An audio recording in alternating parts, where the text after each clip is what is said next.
Hoje eu vou participar de uma live sobre narcisismo e borderline, perguntas e respostas da minha amiga Fernanda, e eu vou gravar depois se alguém quiser.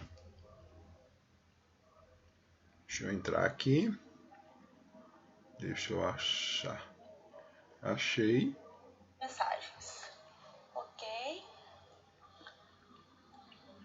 Aproveitar o João aqui, ó, quem precisar de aulas de física particular online. O João, gente, o nome dele é o Fred Físico, tá? O João é o Fred Físico.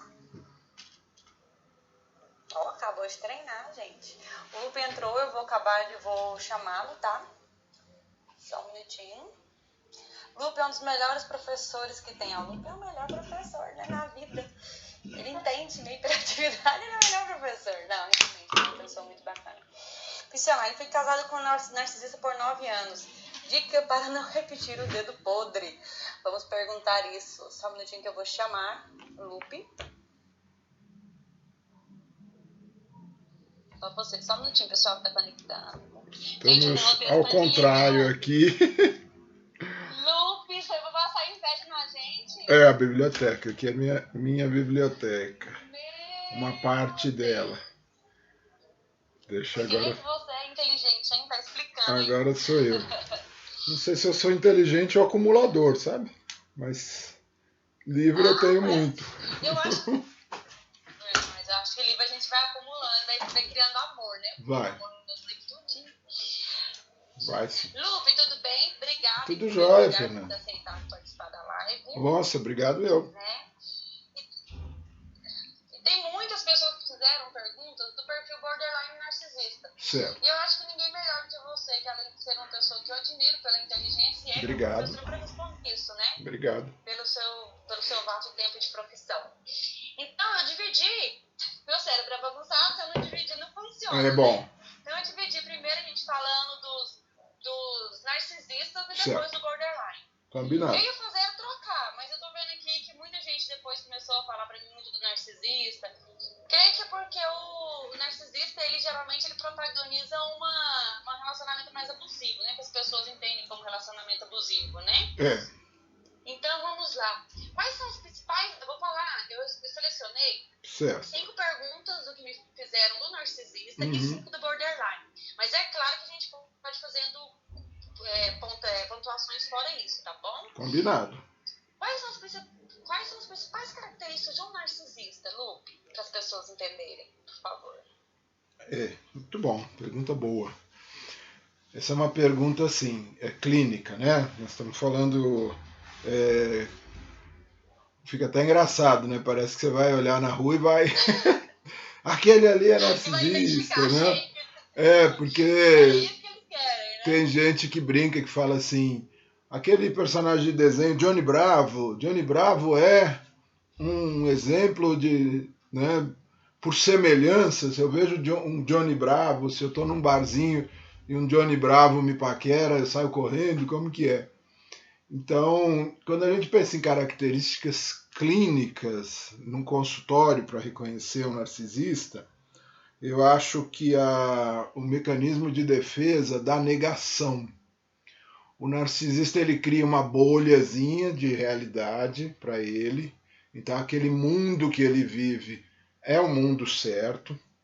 Ele usa um outro mecanismo de idealização, normalmente o narcisista escolhe uma pessoa ali para ser o ideal dele. Então, fulano é o meu grande mentor e é a pessoa que eu quero chegar. E isso fecha um pouco o mundo dele.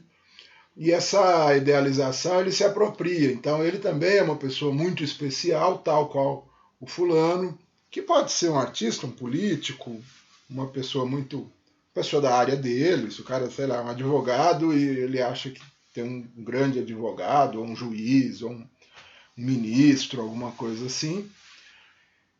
E ele, então, utiliza-se disso para se fechar numa bolha. Essa bolha narcísica, né, que ele se fecha, que ele reduz. Um outro mecanismo que o narcisista usa muito, ele tem uma lógica binária. Ou a coisa é boa ou a coisa é má.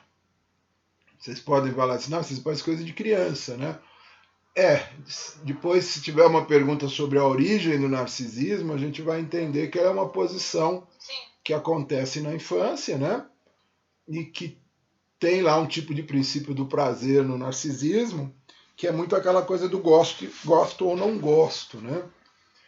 Uma outra característica para ser reconhecida no narcisismo, então a gente falou de negação, idealização, esse fechamento, essa diminuição do mundo. O narcisista ele tem um interesse em antecipação das coisas, então ele quer se manter numa zona de conforto, principalmente uma zona de conforto dessa idealização. Então, assim, se eu reduzo e se eu acho pessoas que começam a reforçar o meu narcisismo, eu estou muito bem. E aí o narcisista, então, gosta de se relacionar com pessoas reforçadoras de narcisismo. Uma outra característica do narcisista é a desqualificação. Ele é um desqualificador, né?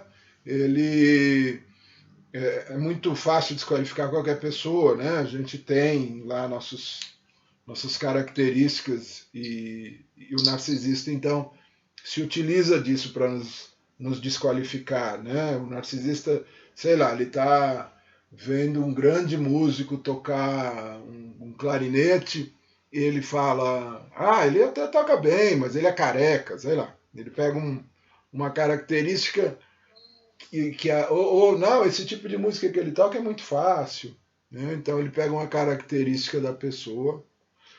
Uma outra coisa para ficar muito atento, a lógica do bebê, a relação do bebê com a mãe é uma relação objetal.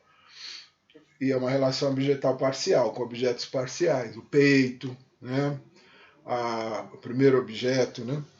O narcisista, ele tem uma capacidade de fragmentar as pessoas. Então ele é ligado a partes da pessoa. Então o narcisista, ele pode se fixar a detalhes tipo a bunda, o peito, a perna. Parece que ele não fechou, né, o todo para ele, assim. Então eu não consigo. Eu tinha um paciente que ele achou uma estria numa garota que ele estava paquerando e aí pronto. Uma parte desqualificou todo e ele falou para mim: Nossa, eu estou super decepcionado. Eu falei: Com o quê? Com alguma questão de incompatibilidade? Né? Não, ela me encontrou, ela estava com shorts e aí eu vi uma estria, uma celulite. Aí, né? Então isso é uma outra característica do narcisismo, né?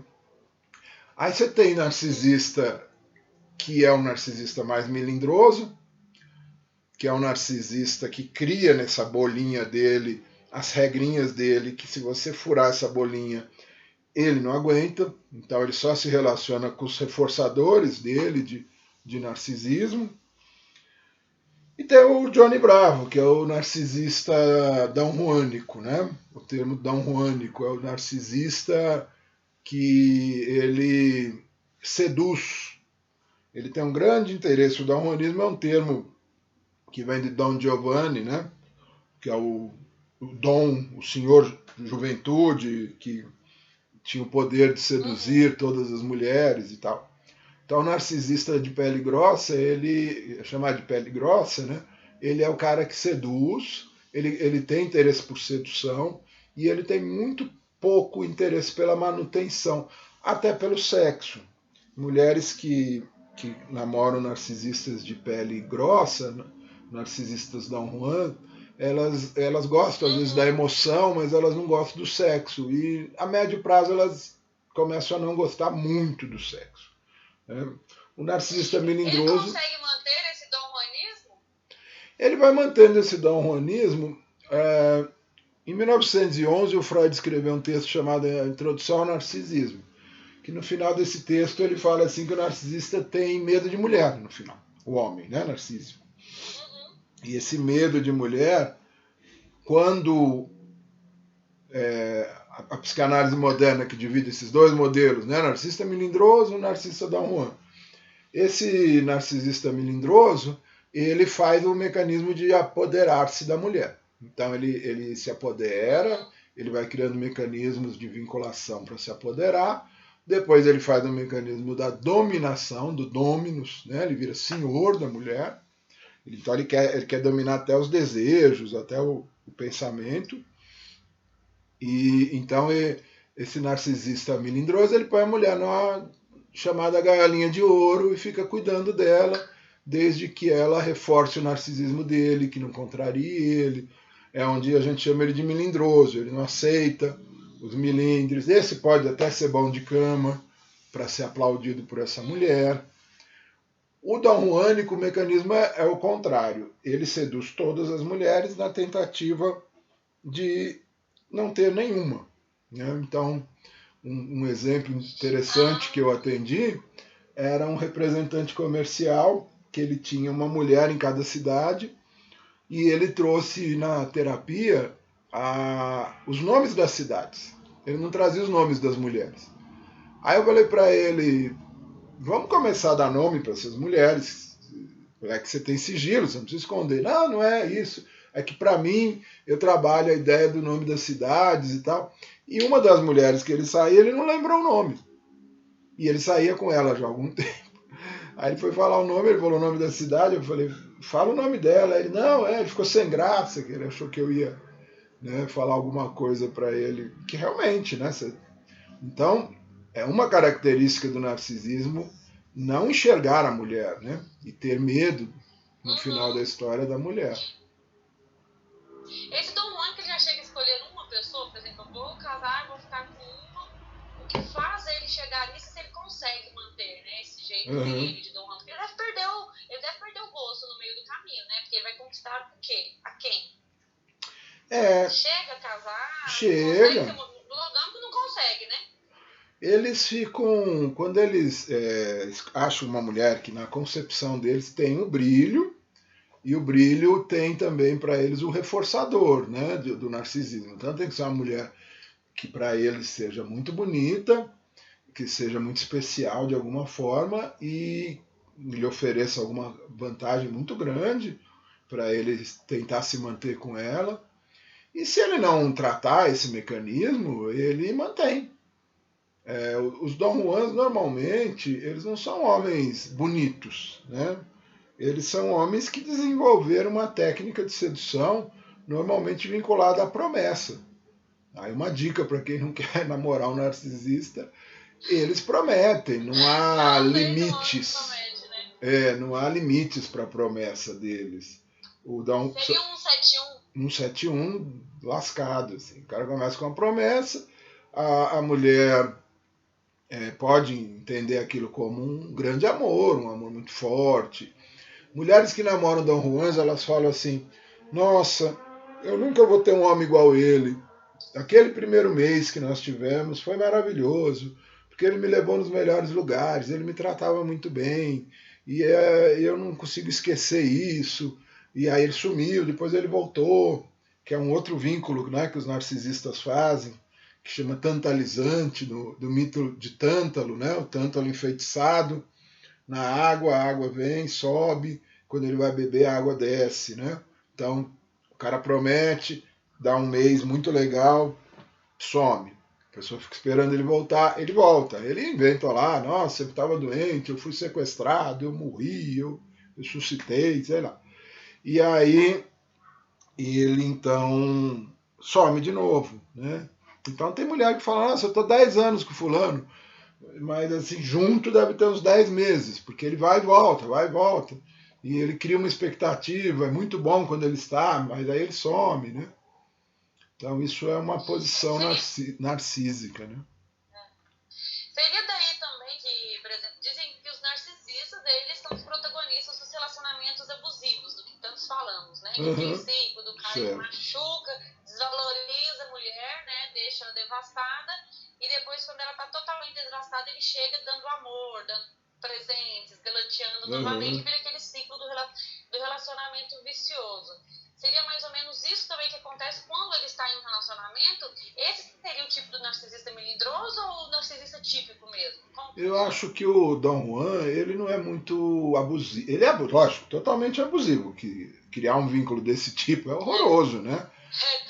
Mas ele não é o... Muito isso. Ele não é o o melindroso, por ser melindroso, né, por criar essa chamada pele fina, essa bolinha para ele viver, então ele normalmente é aquele cara que ele cria um monte de regrinhas, que ele é especial, que ele é maravilhoso, que não sei o quê, e que a família tem que seguir ele, então ele pode ser abusivo sim.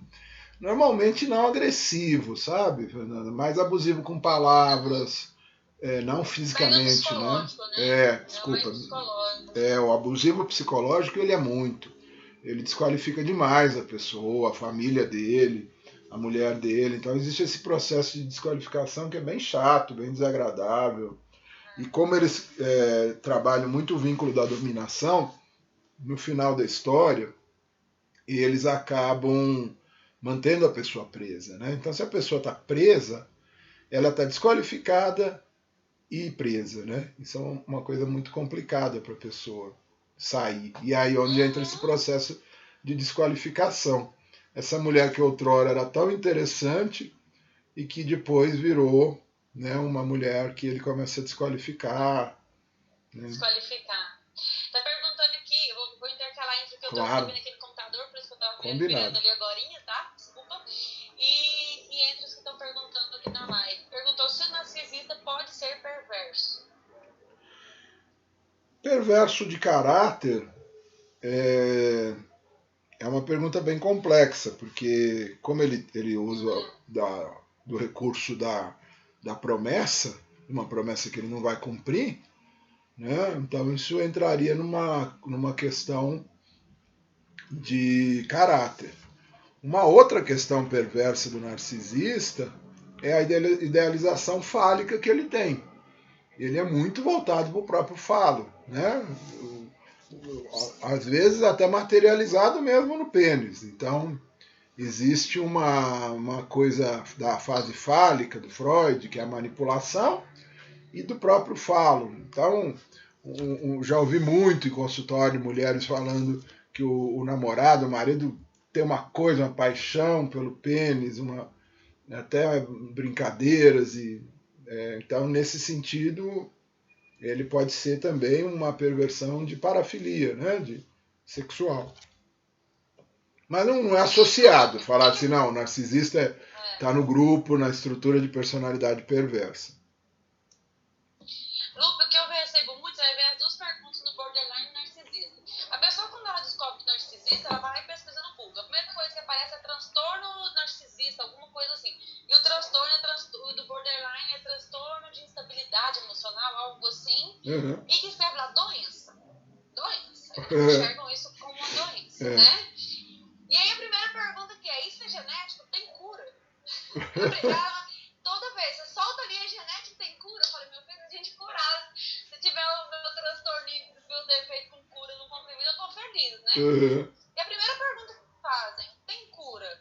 Então, assim, como que você vê as pessoas falarem, posso até pegar pelo que eu falo muito do hiperativo e desatento, as pessoas enxergarem todas as nossas características de personalidades, que podem ser comum, né, em um grupo de pessoas, por isso que é tão reconhecido, né, em grupos, narcisistas, borderlines e tal. Como você enxerga isso, de algumas vezes enxergarem como doença e tratar como uma doença? E qual é a diferença também, né? Essa pergunta já é minha, né? Ah, tá. Qual é a diferença também? Agora, essa última aqui é minha. Essa da doença, eles querem saber, né? Essa doença, que tem tratamento. Isso foi seguidores dos dois. Mas qual que é a diferença também que você pode notar para uma pessoa? Que ela, por exemplo, ela se entendeu narcisista ou se entendeu borderline. Não sei, o narcisista, ele geralmente não se entende como um, né? Ele não se entende que tem problemas algum. Mas teve um homem que foi vendo algumas dicas que eu fui dando do narcisista, ele entrou em loucura. Ele, caraca, eu chamo muitas mulheres de princesa, eu sempre me acho melhor. Será que eu sou ele é monarquista. Isso é uma doença? Isso ele é monarquista. Ou então é dono de vaca, né? Que vaca também tem o nome de princesa. Não sabia disso. Desse nome das vaquinhas. E aí, qual a diferença também para uma pessoa? Igual eles, parece que ele se encontrou ali por segundos. Entender a diferença entre isso ter características de personalidade, de estruturas de personalidade, assim como é um hiperativo e desatento, como alguém enxergar isso já de cara como uma doença? Entendi. Aqui cabe uma explicaçãozinha, né? Doença tem que ter um agente causal, né? Então, por exemplo, a gente está vivendo a pandemia você tem o Covid-19, que é lá o agente causal dessa pandemia. Uma doença do ponto de vista mental, a gente vai ter que achar, por exemplo, uma pessoa borderline que venha de uma família tenha borderlines, esquizofrênicos. Então a gente pode dizer que talvez haja uma causa genética do borderline, né, daquela pessoa. Então aquela pessoa ela pode ser borderline de origem genética, orgânica. É difícil chamar borderline de doença. Narcisismo nem pensar, né? Mas é difícil chamar de doença porque eu não tenho como provar o agente. Por isso que vocês acham nos manuais, né, no CID, no DSM, como transtorno de personalidade borderline. Transtorno do nível 2, né, que é o transtorno de nível 1 dos sintomas, de nível 2 da personalidade. Então, o borderline é chamado de transtorno, porque o termo que a medicina usa hoje para coisa que atrapalha, o descompensado, o nome que a psicanálise dá é neurose, né? A neurose é a descompensação, o desequilíbrio. Então não dá para chamar de nenhum dos dois de genético. O que dá para se fazer nos casos dos borderline, se você entende que tem uma família, não tem um esquizofrênico, tem um bipolar, tem um borderline, é a pessoa fazer um tratamento e tomar normalmente se toma estabilizador de humor, né? Para os borderlines. Sim. O narcisista é difícil de medicar, né? Ele tem que fazer psicoterapia mesmo. Uma outra pergunta que fizeram aqui é: dois narcisistas podem encontrar interesse entre si? Eu acho que essa resposta você já deu, né? Porque se o outro narcisista trouxer o brilho que ele acha bacana, pode haver interesse. Mas não fica muito, viu, Fernando? Dois narcisistas não ficam. Aquela dois bicudos não se beijam, sabe? Oi, desculpa. É a coisa dos dois bicudos não se beijam. Ah, tá certo. O narcisista sofre pelo efeito que ele deixa no outros? Não. Acho que ele nem sabe que deixa efeito, né? Acho que ele só deixa brilho, né? A negação é muito grande, é como se fosse um grande benefício fazer parte da vida dele. Ele começa a ter rachaduras narcísicas e ele começa a sentir muita angústia, né? Principalmente quando ele é negado. Se os mecanismos de defesa dele falharem, ele... Uma grande... No consultório, assim, você fala, que método você usa para trabalhar narcisista? É fazer ele entrar no mundo real. Ele sai da onipotência dele, da onisciência, da onipresença, da coisa quase divina e ir para o mundo real. É trazer o narcisista para o mundo real, onde ele vai se deparar com as angústias, ele vai querer saltar, né? Porque o narcisismo é um saltar de angústias. E aí você tentar fazer ele ficar nesse mundo, né? Seria uma possibilidade de tratamento eficiente. Assim. A Tati, ela fez uma pergunta que muitas pessoas fazem, eu vou fazer por agora e já tem essa pergunta pro borderline também. Uhum. Mas o narcisismo, isso é todo mundo, né? Pergunta e falou que tem a palavra ou um transtorno ou algo diferente, muitas das perguntas que eu escuto é essa. O narcisista pode desenvolver a dependência química? Não é de narcisista desenvolver dependência química. Se fosse o borderline, sim. O narcisista não é muito afeito. Essa bolinha, esse mundo fechado dele. O narcisista ele pode desenvolver dependência de psicofármaco, né? De achar que para evitar a angústia ele descobriu o Prozac, o antidepressivo, alguma coisa. Mas dependência química narcisista não é muito associado. Não, né? A Maria Carolina, ela perguntou, e aqui também é do meu seguidor do lado de cá também. Certo. Esse perfil é o transtorno de... Falam como transtorno, né? Que eu falo das outras partes. A personalidade narcisista, ela já nasce... É uma adquirido, que é aquela coisa que você falou que se a origem, né? pergunta você já iria explicar, né? A origem. E se as características desaparecem com o tempo. Agora, esse dia eu complementei a pergunta dela com do meu outro seguidor aqui. Beleza. Tô esperando. A origem do narcisismo é o seguinte: o narcisismo faz parte do nosso processo de tornar-se indivíduo, né? A gente nasce, aí a gente é um ser de dependência, a gente tem que mamar na mãe, tem que ter os cuidados da mãe ou da pessoa que faz a figura de mãe para nós. E nós vamos chegar numa fase da vida, vou tentar explicar sem ser muito técnico, né?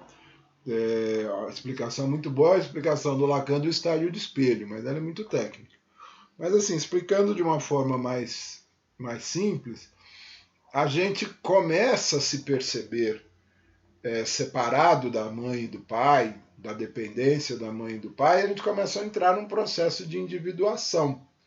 Esse processo de tornar-se indivíduo, para vocês terem uma ideia, a criança está com 3 anos. Então a criança está olhando para a mãe como a fonte de tudo da vida dela, né? da proteção, da alimentação, do afago, do afeto.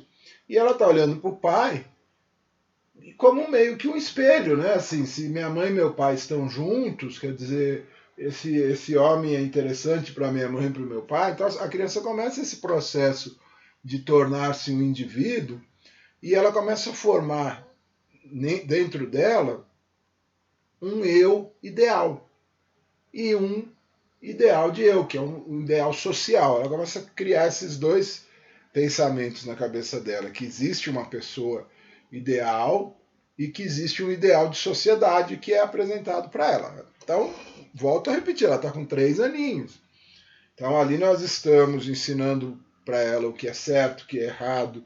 Ela está fazendo diferenciação de gênero na cabeça dela, o que é homem, o que é mulher. Ela está vendo o mundo assim e ela está se sentindo indivíduo. O estágio do espelho é ela se olha no espelho e consegue se ver, né? Que antes ela é igual um cachorro, ela não sabe bem quem é ela. Então ela está se vendo por inteiro. E aí onde vai entrar, nessa fase, o narcisismo. Isso é um narcisismo bem primário. Eu acho que tá travando. É. Oi. Acho que travou um pouquinho do seu lado aí. O meu tá travando pra você? Não. A minha internet, desde ontem, ela não sei se está com sobrecarga aqui na região, mas ela está com esses problemas mesmo. Eu voltei aí? Né? Acho que deu só uma travadinha. Tá. Sei, aqui pra mim tá travado, eu não sei pro pessoal em casa. Ah, tá. Se alguém puder dar um feedback aí, se tá travado, pra mim aqui travou total. Eu vou te chamar novamente, só um minuto.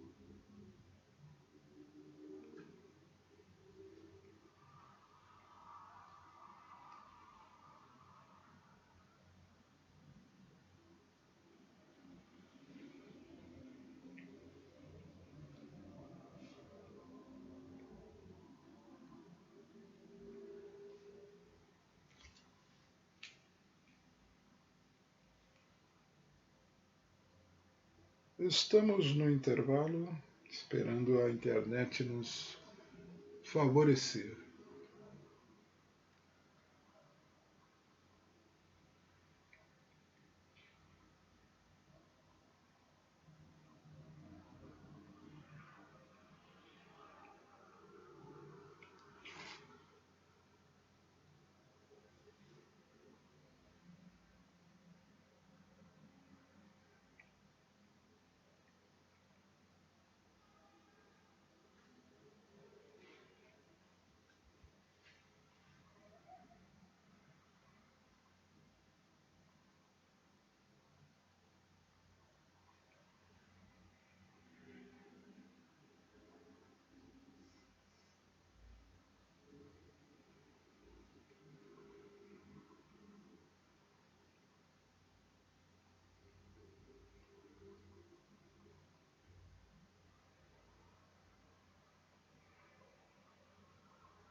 voltou. O pessoal estava falando que realmente estava travado. Eu tirei... Então a gente ficou um bom tempão aguardando, só escutando um pouquinho a sua explicação. Eu tirei aqui do Wi-Fi, pus no 4G, vamos ver se a gente consegue. Então, eu vou recapitular então, né? A criança nasce um serzinho independente, bichinho, né? O ser humano vai domesticar os instintos da criança, vai ensiná-la a ser humano, né? Nesse ensinar ser humano, ela vai passar por algumas fases. Então, o Freud tem lá os 3 ensaios sobre a teoria que ele fala dessas fases. A criança chegou lá por volta dos 3 anos. Tem a outra teoria do Lacan, que é o estádio do espelho, que é uma teoria que a criança, então o corpo dela, ela reconhece, né, o próprio corpo, se olhando no espelho, e esse reconhecimento do próprio corpo cria uma chamada individuação. Ela começa a se tornar indivíduo. Então o narcisismo, ele é muito importante nessa fase dos 3 anos, que é uma espécie de eu estar me inventando, né? Que a gente se inventa. Então, você se inventa a partir das suas referências de pai e mãe, você se inventa a partir do mundo que lhe é apresentado. Então, essa invenção que a criança começa a fazer, ela é muito pelo amor, pela vontade dela de ficar perto da mãe, e pela vontade dela também de entender aquele pai, imitar aquele pai, que vai levá-la, esse narcisismo, esse processo de individuação. Tem muitas características do narcisismo depois, quando adulto, que é essa coisa do objeto, do certo e errado. A Melanie Klein fala do sei bom, do sei mal. Então, essa criança de 3 aninhos, ela está na fase fálica, é uma fase de manipulação, é uma fase que ela percebe os órgãos genitais, e ela está ali se inventando. Então, nessa fase, ela começa a querer ficar com a mãe para sempre, porque a mãe é tudo para ela, e ela começa a imitar o pai. Então é justamente nessa fase que a criança passa pelo complexo de Édipo. O complexo de Édipo, ele vai resolver esse narcisismo primitivo. E ele vai deixar esse narcisismo na pessoa como uma capacidade de amor próprio. Ele vai deixar como uma capacidade que as pessoas reconheçam algum valor nele. Ele vai criar o meu ego ideal, que seria o ideal social. Ele vai criar o meu eu ideal, né? Meu ideal de eu, que seria como que eu quero ser, o que eu quero ser. Então, vai regular. O narcisista, se ele não conseguir resolver o complexo de Édipo, esse ideal fica lá em cima e vira uma idealização. Esse amor pela mãe vira uma negação das outras mulheres. Então, ou ele quer namorar uma mãe, que seria o narcisista melindroso, que ele quer aquela mulher só para ele, que ele parece um filho daquela mulher, ele é grudado nela, ele tem uma posse dela, ele quer dar tudo para ela porque ele não quer perdê-la. Ou ele vira o narcisista Dom Juan, que por ter todas as mulheres ele não tem nenhuma. Né? Então o narcisista está numa posição, que a Melanie Klein chama de posição, né? Ele está numa posição pré-edípica, a personalidade narcísica. Então ela não tem nada de doença, nada de genética, ela é uma defesa, uma posição que a pessoa se apega por não ter conseguido realizar e entender ali o amor que ela sentia pela mãe e a figura do pai. Normalmente os narcisistas... Esse narcisista aí que ele tem várias mulheres e não tem nenhuma, caberia dizer àqueles que falam que o narcisista, ou o homem, né? O homem tem várias mulheres, não casa com um porque já tem uma boa mulher na cabeça dele, ele já é casado com a mãe. Seria algo assim? Seria. Ele tem... E às vezes não é bem só a mãe, a gente pensa assim, ele introjetou essa mãe, né? Não é que ele quer ficar com a mãe dele, né? É simbólico para ele. É simbólico, ele quer uma mulher que faça esse papel para ele se sentir amado, seguro, protegido. Então, se ele for mais melindroso, ele vai pôr essa mulher na galinha de ouro para não perdê-la. Se ele for mais dom-juânico, ele vai ter esse lugar preenchido pela mãe e vai seduzir as outras mulheres. Uma questão é assim, se eu tenho o lugar preenchido pela mãe, esse lugar me deixa muito seguro. Por isso que o narcisista é muito seguro. Né? Ele é uma pessoa que se sente muito seguro. Porque ele é homem e mulher, ele tem a mãe dele ali, né? Introjetado. Tem uma outra pergunta aqui, deixa eu ver aqui. Um narcisista pode ser psicótico? Não, o narcisista, ele não entra no grupo das psicoses, não. Alguns autores se colocam o narcisismo como estrutural, e como estrutural, dentro talvez de uma personalidade limítrofe, por ser muito infantil, né? Se você pensar que é uma coisa pré-edípica, se você pensar que o narcisista é um menino de 3 anos, birrento, chorão, querendo a mãe, ou sedutor, manipulador, né? Então você entende que é uma personalidade realmente mais primitiva, mas não é psicótica, não. Certo. Deixa eu ver aqui. Estou casada com um narcisista. É ideal que eu me separe? Ele tem cura? Todo mundo só quer curar o narcisista. Na verdade, não.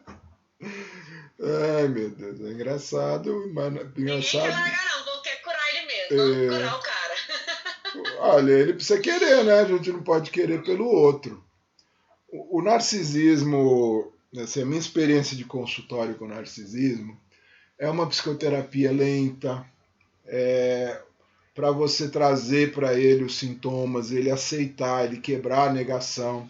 Se a gente quebra uma negação de um narcisista logo de cara, há um risco até dele querer entrar numa angústia profunda, sabe?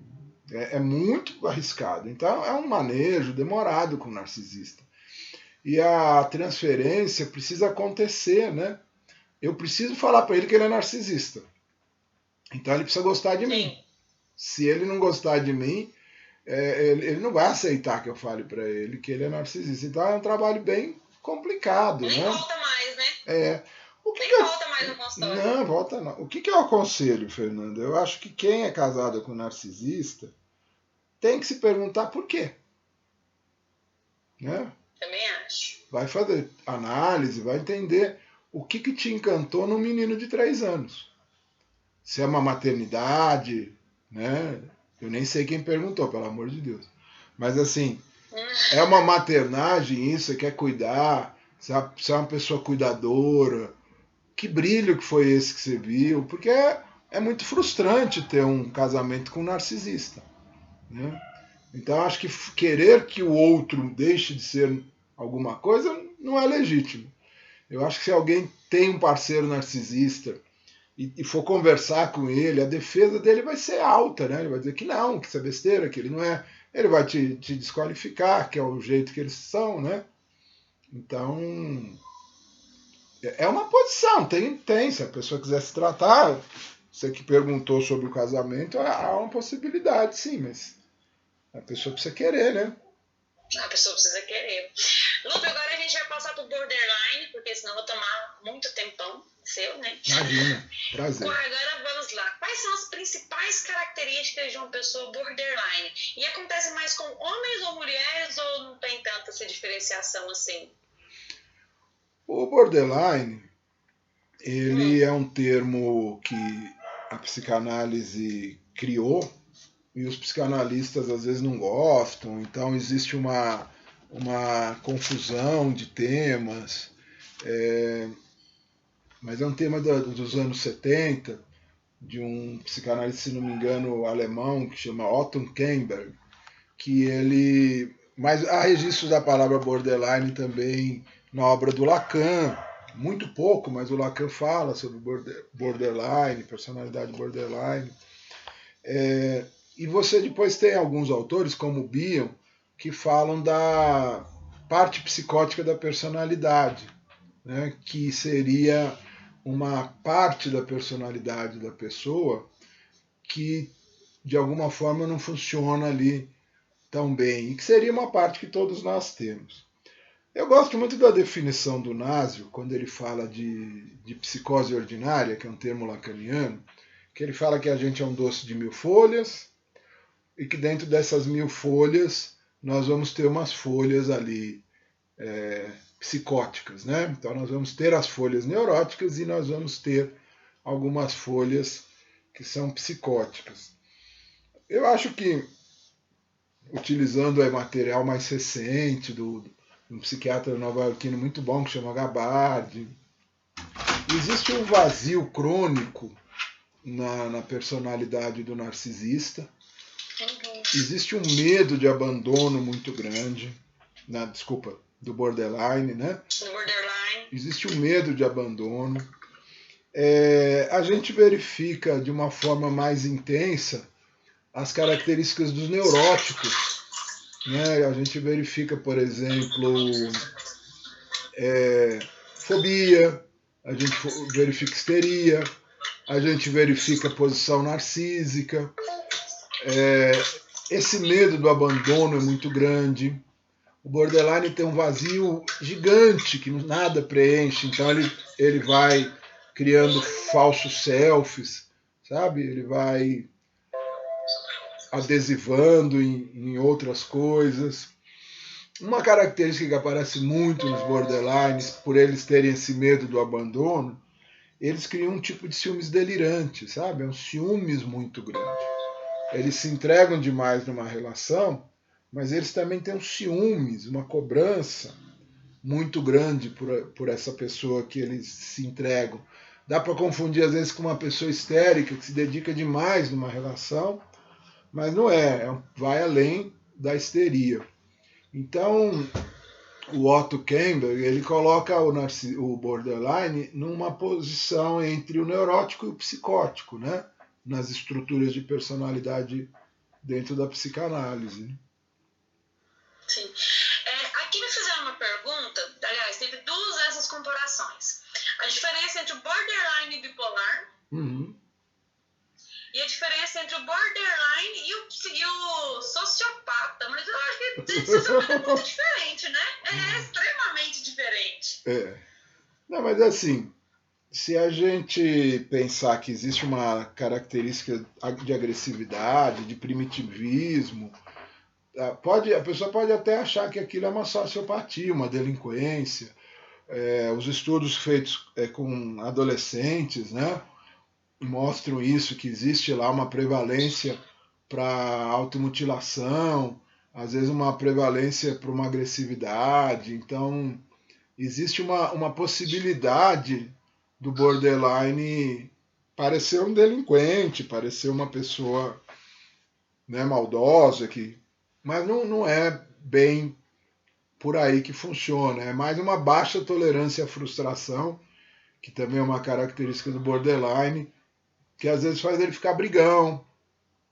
Aí ele pode ser esse marido, essa mulher abusiva que bate, que cobra demais, né? Então pode parecer uma sociopatia. Quanto à bipolaridade, existe um estudo, depois eu posso mandar para vocês, que fala que dentro de uma família, se você pegar uma árvore genealógica, você vai ter, por exemplo, um pai esquizofrênico com uma mãe que não é esquizofrênica, que gerou, por exemplo, 3 filhos, um que não é esquizofrênico, outro que é bipolar, outro que é borderline. Então, existe uma correlação de sintomas, mas quando a gente vai para características, né, o bipolar marcadamente tem que ter a depressão e a crise eufórica, né? A crise eufórica, né? Deve ser porque o borderline tem essa instabilidade de humor, as pessoas confundem com aquele falso bipolar, verdade, né? Fernanda. De humor, o pessoal acha que isso que é o bipolar e não é. É verdade. O borderline, ele é o que a internet chamaria de bipolar. Que eles mostram a pessoa mudando de ideia, né? É assim. Aqui, me perguntaram assim, o borderline ele já entra instável na relação, dentro dele ele vive instável, né? Mas de Carolzinho, né? Mas na relação, ele de primeira já entra mostrando essa instabilidade ou não? Aí, no início ele ainda está muito cedido pelas suas ilusões, dura um tempinho aquela coisa porque ele diz, o borderline ele é um pouco encantador também, né? Assim como o narcisista lá engana, o borderline também, né? De início. Ele se oferece muito, então uma característica do borderline é a intensidade. Quem namorou borderline conta isso, né? Nossa, é difícil de achar alguém tão intenso, porque existe uma intensidade muito grande, uma entrega sexual muito grande, o borderline tem também. Então isso encanta a pessoa que está se envolvendo com ele. E ele começa as cobranças, né? Ah, mas já que eu sou tão atencioso, já que eu fiz uma comemoração para o seu aniversário tão grande, já que eu escrevi para você uma mensagem de 50 linhas, já que eu fui carinhoso, já ele começa uma cobrança de, poxa, esse medo de abandono dele é muito grande, né? Então ele começa com essas cobranças e essas cobranças começam então a criar um tipo de paranoia. Poxa, então se essa pessoa não me quer, ela tem outro. Se essa pessoa, né, se eu faço tudo por ela e ela não faz tudo por mim, então existe uma outra pessoa. Então existe uma localização de culpa em outras pessoas no borderline, né? Ah, então é a amiga dele, então é a, né? Ou seja, sempre aí traz. O ciúme delirante, né? Aí começa a delirar. O ciúmes pode ficar bastante delirante. Assim. A diferença da histérica para borderline nesse ponto é o ciúmes delirante? O ciúmes porque a histérica também tem isso em servir muito e nunca está contente, né? Mas a histérica ela é mais branda, né? Bem mais branda, bem mais. O borderline ele não perde o juízo de valores, o senso crítico, ele não é um psicótico. Ele delira com medo do abandono, que é aquela coisa. Eu tô com tanto medo, igual a gente está vivendo um momento de medo, né? Agora, assim, com a pandemia. Então, esse momento de medo faz a gente delirar um pouco. A gente começa, né, a pensar coisas muito tristes. É normal, né? A gente desdobra pensamentos. Você começa com um pensamento e você desdobra para outro, para outro, para outro. E o borderline, ele faz isso com ciúmes, né? Ele pensa assim, nossa, eu tinha um paciente que ele tinha um namorado, um paciente, e ele media na camisinha do namorado a quantidade de esperma. Se tivesse pouco, então ele achava que o cara ou tinha se masturbado ou tinha ficado com outra pessoa. Então ele começou a me trazer isso e eu comecei a explicar para ele que ele não deveria usar isso como medição. E ele começou a criar uma medição e ele começou a fantasiar mesmo, assim, criar um delírio. Ah, mas então tal dia que ele vai, sei lá, no barbeiro. Então naquele dia do barbeiro ele então ficou com o barbeiro. Aí começou a implicar com o barbeiro. Poxa, mas o que ele quer cuidar tanto da barba? Ah, mas ele gosta da barba dele. Ah, mas por que ele vai toda semana no barbeiro? Porque a barba dele requer mais cuidado. Não, mas eu não acredito. E começou a implicar. Aí fez o parceiro trocar de barbeiro, trocou, mas aí ele falou: ah, mas quem me garante se ele não está apaixonado por esse barbeiro? Por esse outro. Né? E aí ficou. É delirante, vai delirando, né? Vai. E o outro começa a não aguentar, porque você tem que administrar uma coisa que não existe, né? Aqui outra pergunta, Lupe. Também perguntaram sobre abrandar os sintomas, seria a pessoa se reconhecer e fazer a terapia, né? Abranda, consegue abrandar, sim. Se for psicogênico, de origem psicológica, é mais fácil. Se for de uma família que, sei lá, deixou a pessoa mais cindida, né? É mais fácil, mas é um tratamento difícil, né? Vai aderir a psiquiatra e psicólogo pro resto da vida.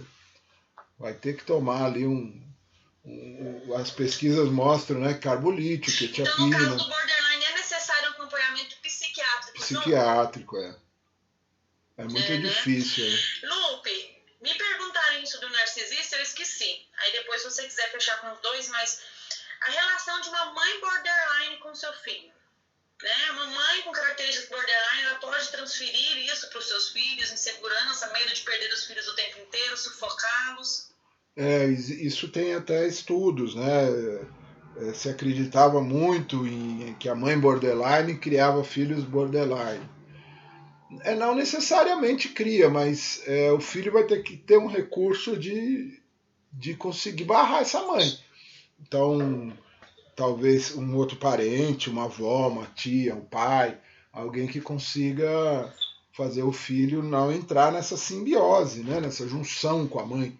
A simbiose, ela vem lá do 0 aos 6 meses do bebê precisar, aquela fase do bebê precisar da mãe. Se ele entrar nessa simbiose da mãe, ele vai ter muita dificuldade de sair desse lugar depois, né? Sim, e já o borderline, ele pode ser perverso, né? O borderline, ele tem um pouco de tudo, né? Tem um filme que eu uso em sala de aula quando eu falo sobre o borderline, que é o Vida e Morte de Peter Sellers. Peter Sellers é um ator de inglês muito famoso nos anos 60, 70, e ali você vê tudo, ele tinha tudo. O borderline normalmente ele tem uma parte perversa sexual, mais sexual do que de caráter, sabe? Mais é uma coisa pensando numa parafilia do que pensando em caráter. Sim. E a mãe narcisista? Voltando ao nosso primeiro tema. A mãe narcisista? Ela deixa muitas sequelas para o seu filho, seja lá como for ou não? Essa relação de narcisismo. Ela quer que o filho seja uma extensão da sua plenitude, da sua superioridade, ou deixando algumas dores de seus filhos ou não? Ela não chega a transparecer isso para o seu filho. Eu acho que a gente vê na mulher o narcisismo de uma forma mais branda, sabe? Essa necessidade nessa construção de individuação não é tão comum. Quando as pessoas falam mãe narcisista, eu acho que elas estão querendo dizer mais mãe que reforça narcisismo. Aquela mãe que põe o filho no... o Freud falava assim, depois do complexo de Édipo vai ter pai, mãe e filho. A mãe narcisista, ela pega o pai e joga para lá, sai para lá, pai, fica ela puxa o filho para cá. Fica os dois. E a mãe do narcisista mais pele grossa, ela faz isso aqui. Ela põe o filho ainda em cima dela. Então essa mãe reforçadora de narcisismo, né? Ela põe o filho é o sol, o filho é o centro do sistema ali, sabe? Então ela vai reforçando e ela segura ele nesses 3 aninhos de idade, né? Ele vai crescendo, vai desenvolvendo todas as outras partes dele, mas emocionalmente ele fica vinculado a essa mãe, se sentindo, né, super completo com ela, né? Certa vez eu vi um Instagram muito lotado, por sinal, falando de como sofrem os filhos de mães narcisistas. E eu falei, como assim, né? Aí também me fizeram essa pergunta. E mães narcisistas, como seria uma relação a isso? Então, não sei a que grupo, né, de mães que eles querem se referir. Seriam mães autoritárias demais? Seriam mães que sempre enxergam defeitos nos seus filhos porque querem que eles sejam bem melhores? Veio que é mais essa linha de personalidade de mães que eles querem referir, né? Na verdade, o narcisismo dela é com ela, uma extensão do filho, mas não sei se a palavra certa seria estrutura narcisista, né? Sim, eu acho que a gente vive um momento social que a gente não parou para se questionar, por exemplo. Eu quero que meu filho seja bem sucedido. Né? O que é ser bem sucedido para a sociedade? Isso pode gerar um narcisismo. Né? Qual a sua ideia de bem sucedido para o seu filho? Uma exigência que ele ganhe dinheiro? Por que as pessoas escolhem para os filhos profissões pensando em ganhar dinheiro? Por que se coloca o dinheiro como sinônimo de bem-sucedido, né? Então, o que seria bem-sucedido? A psicanálise fala que bem-sucedido é a pessoa que tem autonomia. E autonomia, nós não estamos falando só de dinheiro, né? Nós estamos falando de uma pessoa que tem a capacidade de resolver os problemas da vida dela, e o dinheiro é um dos, com uma certa autonomia.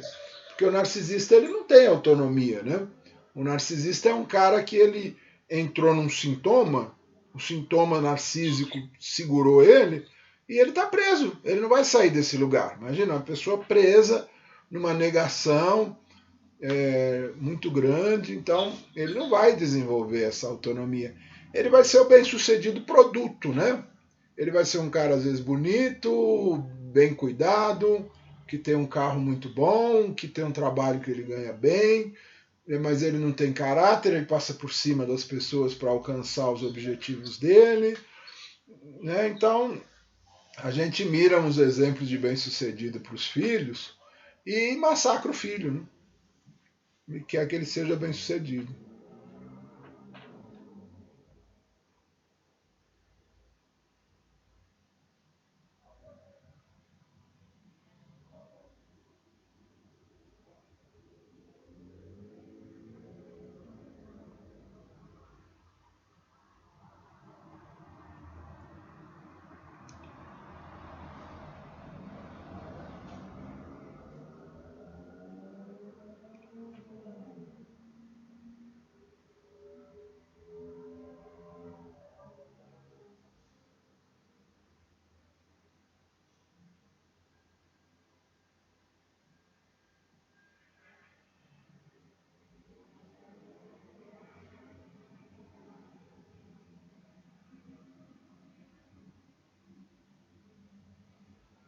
Voltei.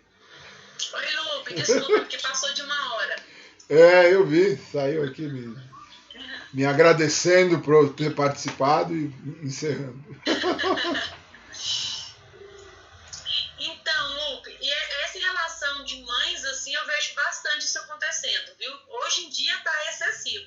Então, Zé, o perfil de uma mulher, certa vez eu tem um perfil de uma mulher, eu posso falar assim que eu vejo muito comum hoje em dia também. Com essa reafirmação onde as mulheres, elas lutam pelo seu lugar, por muitas vezes de formas bem corretas, por outro nem tanto.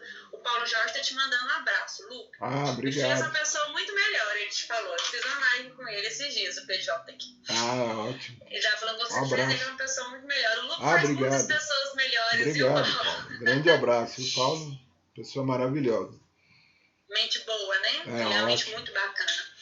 E aí, Lupe, por exemplo, aí nessa busca por esse espaço, eu vejo muitas mulheres, não sei se como se a gente falasse, levando para o homem lá, que seria o narcisista melindroso, se seria mais ou menos isso que a gente poderia levar para essas mulheres. São as mulheres que se vestem uma casca de poderosa, elas não podem errar jamais.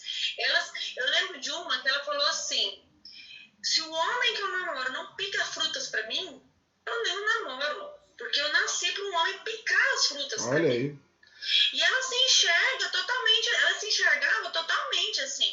Né? Um companheiro dela recusou um remédio que ela comprou e falou, não, já tô bem. Isso para ela foi uma ofensa. Como ele recusa algo que eu estou dando? Eu quero um homem que vai... Isso eram as frases que eu escutava muito. Eu quero um homem que valoriza a mulher que eu sou.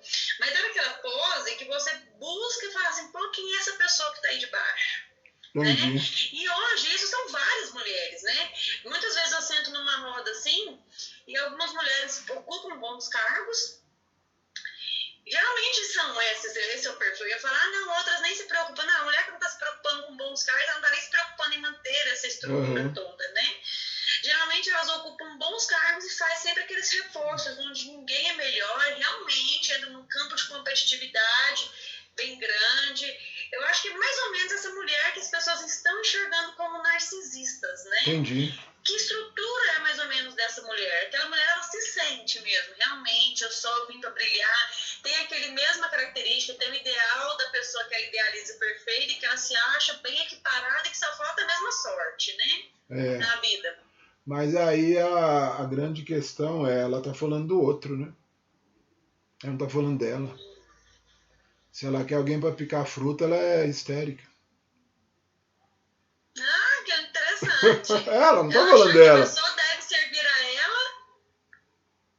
Ela não tá falando dela, né? Ela tá preocupada com o parceiro, com a pessoa que vai fazer a coisa ou competir com o outro, né? O narcisista, ele tá tão acima de tudo isso que ele não compete, né? É muito melhor a mulher ser bem menos narcisista, né, do que o homem. Isso é um sinal de que a mulher é muito mais desenvolvida, né?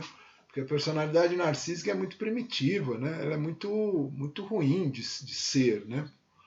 Então, essa tentativa, às vezes, de aparentar sucesso é muito uma coisa mais, eu vejo mais como uma coisa histérica, né?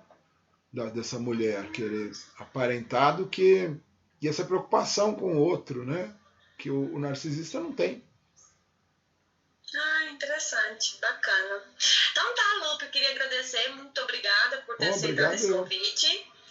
Tem muitas perguntas, mas agora a gente já vai encerrar, tá bom? Tá certo, muito obrigada. Combinado. Depois a gente marca outro e uma boa noite. Estou à disposição. Fiquei muito feliz com o seu convite, Fernanda, e agradeço você ter me chamado. Uma pessoa com 1 milhão e 200 milhões de seguidores. Amém, Senhor. Grande abraço. Milhões de eu acho, viu? também. Em breve. Em breve, eu quero almejar ter milhões de pacientes com um professor bom desse em breve. Obrigado. Um beijo, obrigada, tchau. Tchau.